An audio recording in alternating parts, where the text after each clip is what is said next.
선한 손의 도움을 통해 에스라는 약 5천 명이 되는 사람을 이끌고 페르시아를 떠나 고국 땅, 다시 말하면 하나님의 약속의 땅인 가나안 땅으로 돌아오게 되었습니다. 그리고 그들은 하나님 앞에 번제를 드리고요. 무엇보다 이 번제를 드림을 통하여서 하나님 나라 백성으로서의 정체성을 붙잡는 시간을 가졌습니다. 제사는 마쳐지고 왕이 내린 조서는 총독들에게 전달되었습니다. 그야말로 하나님의 선한 손의 도움은 실제가 되어 그들과 함께하는 것을 모두가 목격했습니다. 바로 그때 이 놀라운 은혜의 광경이 깨지는 한 사건이 일어나는데요. 에스라 앞에 방백들이 찾아오고 이스라엘 백성들, 특별히 지도자들의 죄악들이 폭로되기 시작합니다.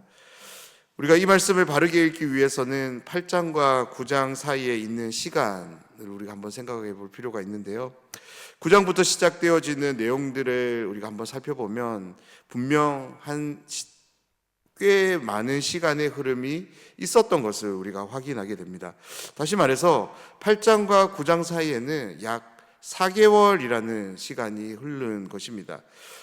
고국 땅인 예루살렘에 돌아온 후 에스라는 귀환한 사람들에게 힘써 하나님의 율법을 가르쳤을 것입니다. 그렇습니다. 8장과 9장 사이에 아무런 소개가 없지만 귀환해서 돌아온 이들은 에스라로부터 하나님의 율법에 대한 가르침을 최소한 1회 이상 받았던 것임은 틀림이 없습니다.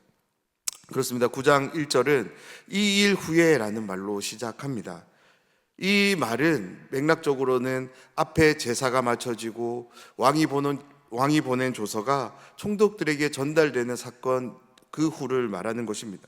그런데 이 말에는 어떤 의미가 또한 담겨져 있냐면 하나님의 말씀이 그들과 함께하는 그런 의미 또한 함께하고 있습니다.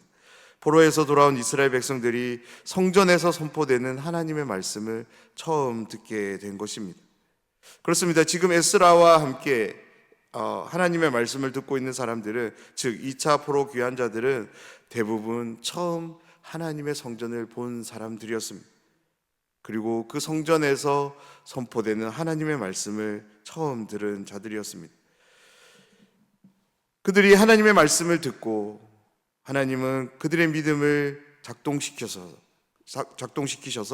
그들에게 한 가지 반응을 보이게 하는데요. 그것은 바로 자신의 죄를 드러내는 일이었습니다. 사랑하는 여러분, 오늘 말씀은 우리에게 아주 중요한 영적 진리를 안내합니다. 그것이 무엇이냐면 하나님의 말씀이 우리의 삶에 은혜로 주어졌을 때 그 은혜에 대한 참된 반응이 무엇이냐면 죄가 드러나는 것입니다. 죄에 대한 돌이킴, 즉 회개가 일어나는 일입니다. 그런 점에서 내가 지금 하나님의 말씀에 은혜를 받고 있는지 아닌지를 확인할 수 있는 방법이 있는데요. 그것은 바로 내 가운데 죄의 드러남, 그리고 죄에 대한 돌이킴과 함께 하나님 앞에서 회개하고 있는가, 그것을 우리가 보게 될 때 말씀을 들을 때마다 이상하게 죄가 떠오르고 회개 기도가 나온다면 말씀의 은혜를 받고 계신 것입니다. 그렇습니다. 하나님의 말씀이 우리의 삶에 주어질 때 하나님의 말씀은 우리의 삶에 함께하고 있는 죄가 드러나게 하시고요, 그 죄를 기도하게 하십니다. 그렇다면 왜 하나님의 말씀은 우리의 죄가 드러나게 하고, 즉 우리의 죄를 정죄하는 것일까요? 그것은 바로 우리의 삶에 하나님이 필요함을 깨닫도록 하기 위해서입니다. 우리 안에 있는 죄성은 특별히 우리의 중심, 즉 우리의 삶의 주인이 끊임없이 우리가 되라고 속삭입니다.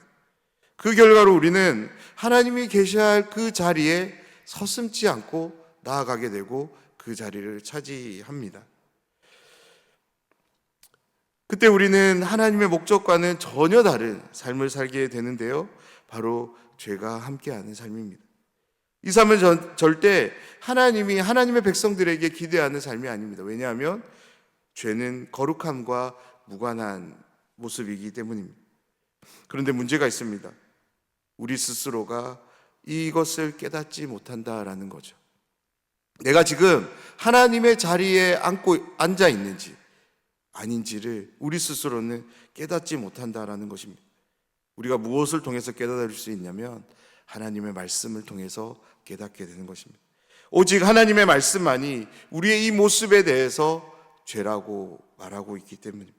오늘 이 새벽 시간 함께 말씀을 나눔을 통해서 다시금 우리의 삶이 참되게 믿음으로 반응하는 삶을 살아가기를 간절히 소망합니다. 특별히 하나님의 말씀이 우리의 삶에 주어졌을 때 그냥 그 말씀에 대해 우리의 마음으로 심적으로 평안함을 누리고 그런 것으로 끝나는 것이 아니라 정말 말씀의 본래적 기능인 죄를 돌아보고 그 죄를 가지고 하나님 앞에 기도하는, 회개하는 우리의 삶이 되기를 간절히 소망합니다.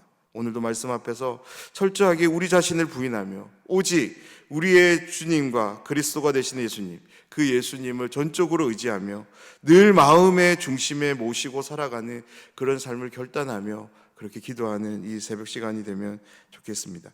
1절 말씀을 보면 이후에 방백들이 내게 나와 이르되 이스라엘 백성과 제사장들과 레위 사람들이 이 땅 백성들에게서 떠나지 아니하고 가나안 사람들과 헷 사람들과 브리스 사람들과 여부스 사람들과 암몬 사람들과 모압 사람들과 애굽 사람들과 아모리 사람들의 가증한 일을 행하여. 아멘. 1절 말씀을 보면 방백들이라는 대상이 소개됩니다. 이 방백들은 포로 귀환을 이끈 에스라를 도운 지도자들을 가리킵니다. 그들이 귀환자들이 행한 잘못을 지금 에스라에게 고발하고 있습니다. 그들의 고발 내용 중에 눈여겨봐야 될 표현이 있는데 그것은 바로 가증한 일을 행하여입니다. 구약 성경에서 가증한 일로 소개되는 대부분 행동은 무엇과 연결이 되냐면 우상 숭배와 연결이 됩니다. 다시 이제 1절 말씀 첫 부분을 보면 이스라엘 백성과 제사장들과 레위 사람들이 이 땅 백성들에게서 떠나지 아니하고 라는 표현이 나오는데요. 이 표현은 한글만 읽어보면 상당히 이제 이해하기 어려워, 오해하기 쉬운 표현입니다.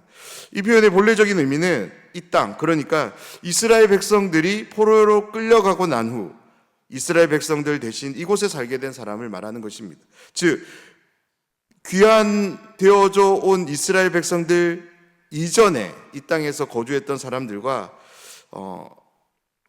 구별됨을 보이지 않았다라는 것이 본래적 의미입니다.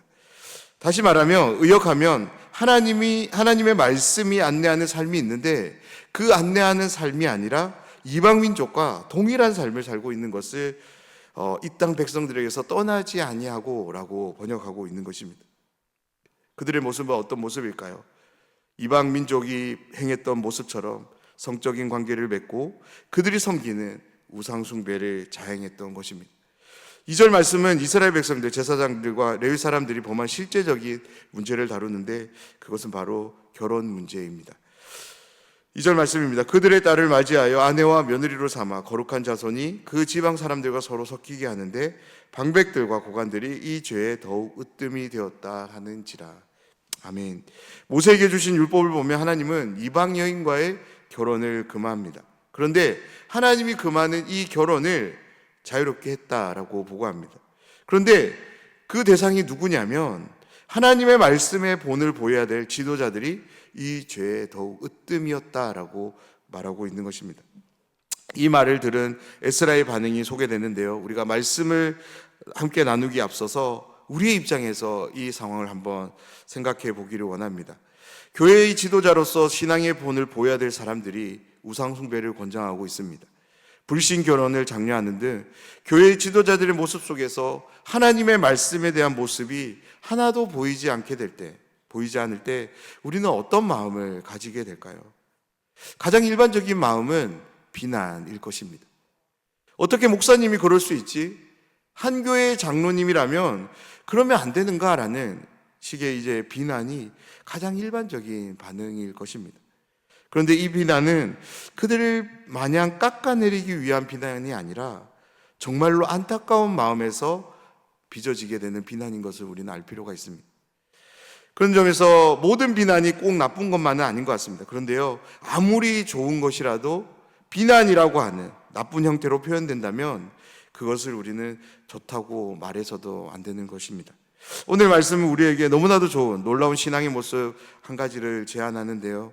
그것은 알게 된 그 안타까움을 끌어안고 기도의 자리로 나아가는 것입니다. 바로 회개의 자리로 나아가는 모습입니다. 그렇습니다. 방백들의 고발에 에스라는 할 말을 있습니다. 왜 그럴까요? 자신의 조상들이 아수르에 의해, 바벨론에 의해 멸망당하고 이곳저곳으로 끌려가 포로 생활을 하게 된 근본적인 이유가 무엇입니까? 바로 우상숭배 때문이었습니다. 에스라와 함께 온 사람들은 다윗과 맺은 언약을 기억하신 하나님께서 그들에게 선한 손의 도움을 허락하셔서 무사히 이곳에 도착할 수 있었습니다. 그러면 하나님이 베푸신 은혜를 잊지 않고 기억하며 하나님의 말씀을 찾고 그 말씀에 합당한 삶을 살아가야 될 것입니다. 여호와 신앙으로 무장하고 다른 신들의 마음을 주면 안 되었던 것입니다. 오로지 하나님께만 전심을 다하는, 하나님만을 섬기는 이스라엘 백성들이 되어야 했습니다. 그런데 에스라의 귀에 무슨 말이 들려지고 있습니까? 그들의 멸망의 이유, 포로의 이유가 또다시 지금 펼쳐지고 있다라는 것입니다. 그러니 에스라의 마음이 어떨까요? 경악을 금하지 않을 수 없었던 것입니다. 그래서 에스라는 자신의 속옷과 겉옷을 이렇게 찢고 머리털과 수염을 뜯기를 시작합니다. 저는 다음 번역이 정말로 탁월한 번역이라고 생각하는데요. 기가 막히고 어안이 벙벙해져서 에스라는 그 자리에서 털썩 주저앉아 버릴 수밖에 없었던 것입니다. 이제 4절 말씀은 에스라의 상태를 계속적으로 소개하는데, 이에 이스라엘의 하나님의 말씀으로 말미암아 떠는 자가 사로잡혔던 이 사람들의 죄 때문에 다 내게로 모여오더라. 내가 저녁 제사 드릴 때까지 기가 막혀 앉았더니. 아멘. 그렇게 망연자실에 있던 에스라에게 또 다른 한 무리의 사람이 찾아오는데, 말씀을 보면 그들은 하나님의 말씀을 두려워하는 자들이라고 소개합니다.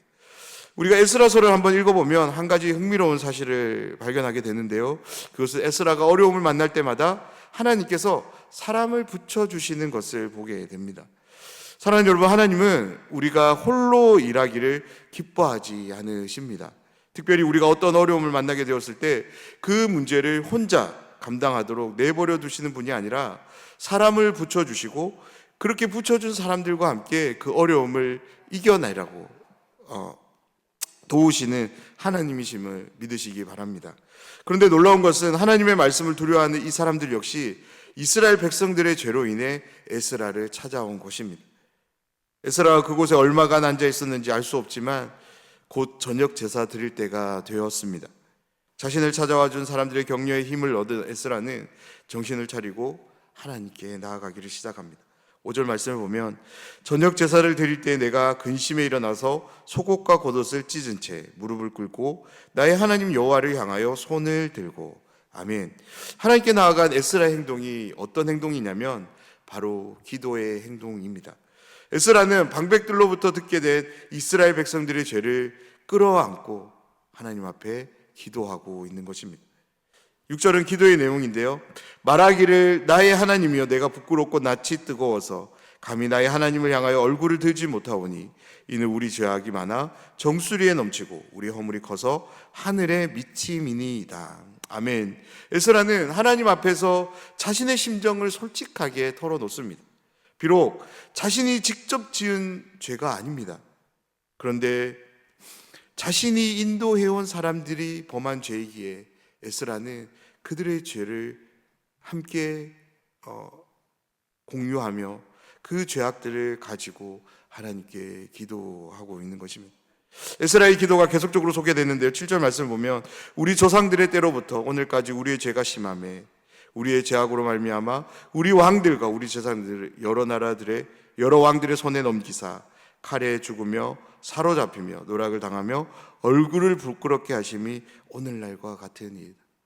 오늘 자신이 들은 이 황망한 소식 앞에서 에스라는 그 예전 사건들을 떠오르며 하나님이 하신 일들을 에스라는 떠올립니다.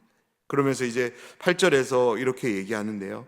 이제 우리 하나님 여호와께서 우리에게 잠시 동안 은혜를 베푸사 얼마를 남겨두어 피하게 하신 우리를 그 거룩한 처소에 박힌 목과 같게 하시고, 우리 하나님이 우리 눈을 밝히사 우리가 종노릇하는 중에 조금 소생하게 하셨나이다. 아멘. 사랑하는 여러분, 말씀이 우리의 마음에 들리면, 심겨지면 오늘 본문은 한 가지 분명한 태도가 함께해야 된다라고 말씀합니다. 그것은 바로 죄를 돌이키는 것, 즉 회개하는 것입니다. 에스라는 이스라엘 방백들 사회 지도자들의 범한 죄에 대해서 그냥 방관저로 있지 않습니다. 참된 리더는 어떤 사람일까요? 자신의 죄는 아니지언정 자신이 이끌고 있는 무리의 죄를 함께 짊어지는 자, 그가 참된 리더라고 생각을 합니다. 그들의 범죄를 마치 자신의 범죄로 여기며 하나님 앞에서 죄를 뉘우치며 회개하는 에스라의 모습에서 참된 리더의 모습을 발견하기를 소망합니다. 그러면서 마지막 8절에서 에스라는 하나님께 은혜를 구하는데요. 하나님이 베푸신 은혜를 통해 에스라가 얻고자 하는 것은 거룩한 처소에 박힌 못이 되는 것입니다. 다시 말해서 하나님의 성전과 영원토록 포로로에서 귀환된 이들이 함께 하길 원한다라고 기도하고 있는 것입니다. 사랑하는 여러분, 날마다 우리의 기도가 이와 같은 기도가 되기를 원합니다.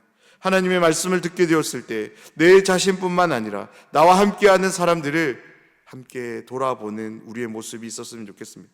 특별히 하나님의 거룩함을 앗아가는 죄에 대해서 철저함을 갖는 우리의 삶이 되기를 원하는데요. 우리의 삶도 그러하지만 함께 신앙생활하는 우리의 공동체가 그러한 거룩한 공동체, 죄를 철저히 다루는 그런 공동체가 되기를 우리가 날마다 기도하면 좋겠습니다. 무엇보다 또한 한 공동체로 부름받은 누군가가 어떤 문제로 힘겨워할 때 우리가 그 문제 상황만을 두고 비난하는 것이 아니라 그들의 아픔을, 그들의 힘겨움을 우리가 마음으로 헤아리며 함께 기도할 수 있는 우리 모두가 되면 좋겠습니다. 오늘 하루 하나님 말씀 앞에서 우리의 삶을 정직하게 돌아보며 살아가기를 원합니다. 특별히 우리의 삶에 죄가 있는지 없는지 하나님께서 깨닫게 해주시기를 기도하면 좋겠는데요. 그래서 오늘 하루 우리의 삶 속에서 죄는 다스려지고 은혜는 받아 풍성히 누리며 살아가는 모든 분들이 되시기를 주님의 이름으로 축원합니다.